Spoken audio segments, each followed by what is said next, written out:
حضرت علی رضی اللہ تعالیٰ عنہ نے سوال کرنے والے شخص کو کوئی جواب دیے بغیر فرمایا اپنا ایک پاؤں اوپر اٹھاؤ۔ اس نے اٹھا دیا، پھر فرمایا اس پاؤں کو اسی طرح اٹھائے رکھو اور دوسرا پاؤں بھی اٹھاؤ۔ تو اس نے کہا امیر المومنین یہ تو میں نہیں کر سکتا۔ فرمایا بس، انسان اتنا ہی مختار و با اختیار اور اتنا ہی مجبور و بے بس ہے۔ دوستو یاد رہے کہ تقدیر کا پہلے لکھ دیا جانا اعمال میں رکاوٹ نہیں بن سکتا، چونکہ اللہ تعالیٰ نے لکھ دیا ہے اس لیے بندے وہی کریں گے۔ ایسا نہیں ہے بلکہ بندے جیسا کرنے والے ہیں اللہ پہلے سے جانتا ہے اور اس کو اللہ نے لکھ دیا ہے۔ جیسا کہ قرآن مجید میں ہے ہر شخص کے لیے وہی عمل آسان ہوگا جس کے لیے وہ پیدا ہوا ہے، اس لیے حکم ہے کہ بندہ ہر حال میں عمل کرتا رہے۔ یاد رہے کہ تقدیر کے پہلے سے لکھا ہوا ہونے اور اللہ تعالیٰ کو پہلے سے بندوں کے جملہ اعمال کا علم ہونے کا انکار کفر ہے۔ اللہ تعالیٰ نے یہ فیصلہ صادر فرما دیا ہے کہ اگر کوئی نیکی کرے گا تو اس کے نتائج بھی نیک ہوں گے اور برائی کے ثمرات بھی ویسے ہی برے ہوں گے۔ یہ اللہ تعالیٰ کا عدل ہے کہ انسان اپنے انہی اعمال کا حساب دینے کا پابند ہوگا جو وہ اپنی رضا اور رغبت سے کرتا ہے۔ مجبوری میں کیے جانے والے اعمال کے بارے میں اس سے باز پرس اور پوچھ گچھ نہیں ہوگی۔ یہ بات ہمیشہ پیش نظر رکھنی چاہیے کہ تقدیر کی اقسام بندوں کے اعتبار سے ہے، ورنہ اللہ تعالیٰ کے ہاں ہر تقدیر مبرم ہی ہے، کیونکہ اللہ تعالیٰ ہر کام کے انجام اور خاتمے کے متعلق ازل سے ہی واقف اور پوری طرح آگاہ ہے۔ آپ کو بتاتے چلیں کہ بندوں کے اعتبار سے تقدیر کی 3 اقسام ہیں۔ نمبر 1 تقدیر مبرم حقیقی، یہ آخری فیصلہ ہوتا ہے جس کو اللہ تعالیٰ کے حکم سے لوح محفوظ میں لکھ دیا جاتا ہے اور اس میں تبدیلی ناممکن ہے۔ نمبر 2 تقدیر مبرم غیر حقیقی، یہ وہ تقدیر ہے جو عام حالات میں تو طے شدہ ہوتی ہے مگر خاص حالات میں اس میں تبدیلی ممکن ہے۔ نمبر 3 تقدیر معلق، یہ وہ تقدیر ہے جو کسی عمل کے نتیجے میں تبدیل بھی کی جا سکتی ہے۔ اللہ رب العزت جب چاہتا ہے اپنے علم کے مطابق موقع با موقع جس تقدیر میں رد و بدل کرتا رہتا ہے وہ یہی تقدیر معلق ہوتی ہے۔ بندوں میں کون سعید یعنی نیک بخت اور جنتی ہے اور کون شقی یعنی بدبخت اور جہنمی ہے لکھا جا چکا ہے، قلم لکھ چکا ہے، صحیفے خشک ہو چکے ہیں، اب اس میں کوئی تبدیلی نہیں ہوگی۔ یاد رہے کہ دنیا میں قوموں کا عروج و زوال ان کی تقدیر کا حصہ ہے۔ ہر عروج و زوال اللہ کی جانب سے مقدر ہے جس میں اس کی حکمتیں کار فرما ہوتی ہیں۔ یہ دنیا اللہ کی ملکیت ہے، یہاں وہی کچھ ہوتا ہے جو اللہ تعالیٰ چاہتا ہے اور اللہ کی چاہت کے بغیر یہاں کچھ نہیں ہو سکتا۔ اللہ تعالیٰ سے یہ سوال نہیں کیا جا سکتا کہ اس نے فلاں کام کیوں کیا یا فلاں کام ایسے کیوں کیا، ویسے کیوں نہیں کیا۔ وہ مختار کل ہے، جس کے لیے چاہے نفع مقدر کرے، جس کے لیے چاہے نقصان مقدر کرے، جس کے لیے چاہے صحت مقدر کرے اور جس کے لیے چاہے مرض مقدر کرے۔ ہر مخلوق کو اللہ تعالیٰ نے اس کی طبعی اور جبلی ضروریات اور ان کو پورا کرنے کی فطری رہنمائی عطا کر دی ہے۔ اللہ تعالیٰ بعض اعمال سے راضی نہ ہونے کے باوجود اس کو پورا ہونے دیتے ہیں، کیونکہ یہ دنیا امتحان گاہ ہے اور امتحان اور آزمائش کا عمل پورا ہونا ہے۔ دوستو اللہ تعالیٰ جو چاہتا ہے پیدا کرتا ہے، جیسے چاہتا ہے پیدا کرتا ہے، جس مخلوق کو جس تعداد میں پیدا کرنا چاہتا ہے کرتا ہے۔ وہ اپنی مشیت سے کس کو کیا بنائے گا یہ سب پہلے سے مقدر ہے۔ اللہ تعالیٰ نے اپنی مشیت سے جس کے لیے جو رزق طے کیا ہے اسے وہی ملتا ہے،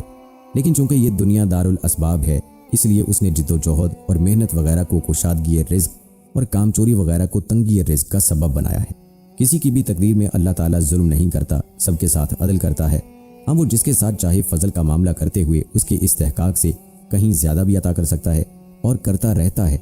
اور یاد رہے کہ ہدایت و گمراہی بھی اللہ تعالیٰ کے اختیار میں ہے، وہی ہدایت دیتا ہے اور وہی گمراہ کرتا ہے، لیکن بندوں کی انابت اور رجوع کو ہدایت اور سرکشی کو ضلالت و گمراہی کے لیے سبب بناتا ہے۔ ناظرین یاد رکھیں گناہوں کی بنیاد تقدیر کو بتلانا کفر ہے کہ یہ گناہ میرے مقدر میں تھا، لہٰذا اس کے کرنے میں کیا میری غلطی تھی۔ البتہ مصائب کی بنیاد تقدیر کو بتلانا درست ہے کہ اللہ تعالیٰ نے ایسا لکھ دیا تھا، اس لیے یہ مصیبت و آزمائش آئی۔ لا علمی و نادانی میں ہم اس سلسلے میں کوتاہی اور بعض اوقات گستاخی تک کر جاتے ہیں، اس لیے اس فرق کو اچھی طرح سمجھ لینا چاہیے۔ اللہ سے دعا ہے کہ اللہ تعالیٰ ہمیں تقدیر پر ایمان لانے کی توفیق عطا فرمائے اور اس کے حوالے سے ہر قسم کی افراط و تفرید سے ہماری حفاظت فرمائے، آمین ثم آمین۔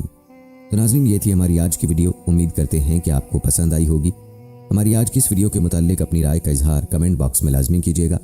مجھے اگلی ویڈیو تک اجازت دیں، فی امان اللہ۔